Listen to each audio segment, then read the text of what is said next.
Vijayawada CID కోర్టులో వల్లభనేని వంశీ కేసుపై విచారణ జరుగుతోంది. సత్యవర్ధన్ కిడ్నాప్ కేసులో వంశీ రిమాండ్ ఇవాటితో ముగిసింది.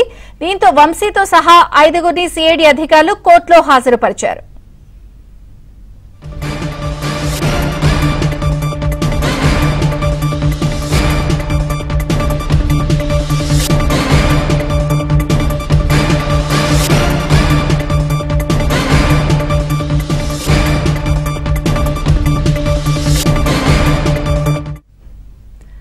విజయవాడ సిఐడి కోర్టులో వల్లభనేని వంశీ కేసుపై విచారణ జరుగుతోంది. సత్యవర్ధన్ కిడ్నాప్ కేసులో వంశీ రిమాండ్ ఇవాటితో ముగిసింది.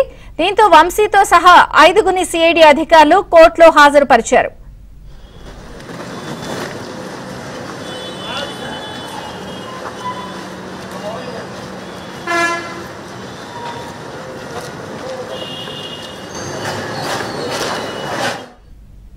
వంశీని కోర్టుకు తీసుకొచ్చారు సిఐడి అధికారులు. వంశీతో సహా 5గురిని కూడా సిఐడి కోర్టులో హాజరుపరిచింది. అప్డేట్స్ ప్రసాద్ అందిస్తారు. ప్రసాద్. విజయచంద్రిక ఈరోజు మా వల్లభనేని వంశీతో పాటు మరో 4గురిని మొత్తం 5గురిని కూడా ఈరోజు విజయవాడ ఎస్సీ కోర్టులో హాజరుపరిచేందుకు కోర్టుకు తీసుకొచ్చారు. ప్రధానంగా సత్యవర్ధన్ను కిడ్నాప్ చేసి బెదిరించిన వ్యవహారంపై కేసు నడుస్తుంది. దాదాపు 4 రోజులు పైగా ఆయన రిమాండ్ ఖైదీగా విజయవాడ జిల్లా జైల్లో ఉన్నారు. అయితే దీనికి సంబంధించి ఆ విచారణలో కూడా అనేక అంశాలకు సంబంధించి పోలీసులు, దర్యాప్తు అధికారులు సాక్ష్యాలు ప్రవేశపెట్టడంతో ఆ బెయిల్ పిటిషన్ వేసినప్పుడు కూడా దీనిపై ఆర్గ్యుమెంట్ జరుగుతూనే ఉన్నాయి. ప్రధానంగా ఈరోజు అయితే మాత్రం రిమాండ్ ముగియడంతో రిమాండ్ పొడిగించే దానికి సంబంధించి గతంలో అయితే 2 పర్యాయాలు కూడా ఆయన వర్చువల్గా ఆ జైలు నుంచే అధికారులు హాజరుపరిచారు. అయితే ఈరోజు నేరుగా హాజరుపరచాలని ఆ న్యాయాధికారి ఆదేశించడంతో మొత్తం 5గురిని కూడా కొద్దిసేపటి క్రితం కోర్టుకు తీసుకొచ్చారు. అయితే ప్రస్తుతం ఆ ఉదయం నుంచి కూడా కాల్ వర్క్ జరుగుతుంది. రెగ్యులర్ కేసులు విచారణ జరుగుతున్న నేపథ్యంలో ఇప్పుడు మరి కాసేపట్లో మధ్యాహ్నం లంచ్ సమయానికి ముందే ఆయన హాజరుపరిచే అవకాశం ఉందని చెప్తా ఉన్నారు. అయితే మనకు అందుతున్న సమాచారం ప్రకారం రిమాండ్ మరో 14 రోజుల పాటు పొడిగించే అవకాశం ఉందని కూడా అక్కడ న్యాయవాదులు అయితే చెప్తా ఉన్నారు.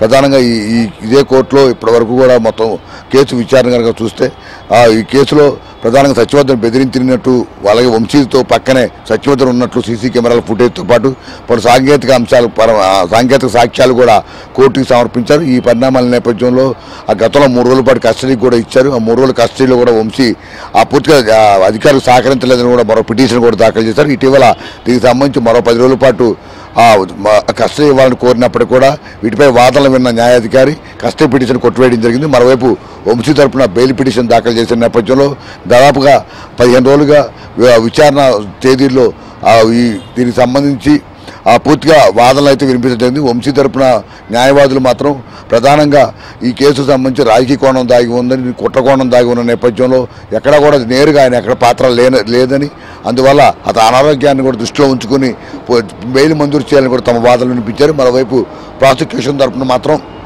ఇప్పటికే గన్నవరం తెలుగుదేశం పార్టీ కార్యాలయంపై దాడి ఘటనకు సంబంధించి సత్యవర్ధన్ కీలక వ్యక్తి అతను ఇచ్చిన కంప్లైంట్ ఆధారంగానే మొత్తం కేసు నడిపించారు.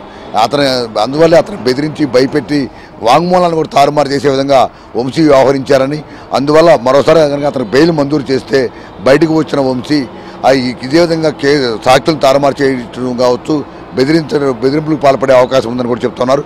అదేవిధంగా అతనికి ఉన్న ఆ పరపతి నేపథ్యంలో ఇతర దేశాలకు కూడా వెళ్ళిపోయే అవకాశం ఉందని కూడా ప్రాసిక్యూషన్ తరఫున వాదనలు వినిపించారు. దీంతో న్యాయాధికారి దీనికి సంబంధించి మరోసారి వాదనలు వింటామని కూడా విచారణ అయితే వాయిదా వేసింది. దానికి సంబంధించిన విచారణ అయితే కొనసాగుతుంది. ఈరోజు ఈ రిమాండ్కి సంబంధించి మాత్రం మరి కొద్దిసేపట్లోనే కోర్టులో హాజరుపరుస్తారు. దానికి సంబంధించి రిమాండ్ పొడిగించే అవకాశం ఉంది. అదేవిధంగా గతంలో వంశీ జైల్లో సింగిల్ బ్యారెక్లో, ఎందుకంటే అతను మాజీ ఎమ్మెల్యేగా ఉన్నారు, వైసీపీ నేతగా ఉన్నారు, భద్రత దృష్ట్యా సింగిల్ బ్యారెక్లో ఉంచామని కూడా జైలు అధికారులు చెప్పారు. అయితే తనకు 4-5 ఉన్న బ్యారెక్లో కేటాయించాలని కూడా వంశీ పిటిషన్ వేశారు. దీనికి సంబంధించి జిల్లా అధికారులు, పోలీసు అధికారుల వాదనలు విన్న న్యాయాధికారి సింగిల్ బ్యారెక్లోనే ఉంచాలి, అయితే అతని అనారోగ్యాన్ని దృష్టిలో ఉంచుకుని ఒక ఇనప మంచాన్ని కూడా ఏర్పాటు చేశారు. దానికి సంబంధించి ఒక పొరుపు దిండు కూడా ఇవ్వాలని కూడా న్యాయాధికారి గతంలో వంశీ పిటిషన్పై సానుకూలంగా స్పందించారు. అయితే ఇప్పుడు మరోసారి వంశీని జైల్లో ఉన్న సౌకర్యాలకు సంబంధించి అతని అనారోగ్యానికి సంబంధించి కూడా న్యాయాధికారి మరోసారి విచారించే అవకాశం ఉందని చెప్తున్నారు.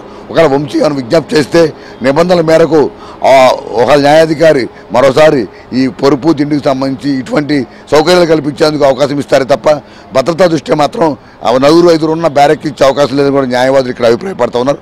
మొత్తం మీద మరి కాసేపట్లో వంశీ విచారణ సాగుతుంది. తదనంతరం రిమాండ్ పొడిగిస్తే మళ్ళీ తీసుకెళ్లి జిల్లా జైల్లో అధికారికి అప్పగించే అవకాశం ఉందని కూడా చెప్తున్నారు. మొత్తం మీద వంశీ కేసు వరుసగా విచారణ సాగుతున్న నేపథ్యంలో ఎప్పటికప్పుడు అందరూ ఆసక్తిగా ఎదురు చూస్తున్నారు.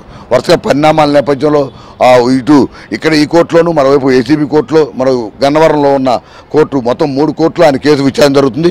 దీనికి సంబంధించి వాయిదాల సమయంలో అతను న్యాయాధికారులు మొదట పోలీసులు హాజరుపరుస్తున్న వైనం అయితే పరిస్థితి కనిపిస్తూ ఉంది. దాదాపు ఇది మాత్రం మరో 2-3 వాయిదాల తర్వాత దీనికి సంబంధించి ఒక న్యాయాధికారి కావచ్చు కోర్టు కావచ్చు స్పష్టత ఇచ్చే అవకాశం ఉందని కూడా చెప్తున్నారు. మొత్తం మీద ఈరోజు ఈ రిమాండ్ పొడిగింపు తర్వాత మరోసారి ఇరు వర్గాల న్యాయవాదులను బెయిల్పై తమ వాదనలు వినిపిస్తారు.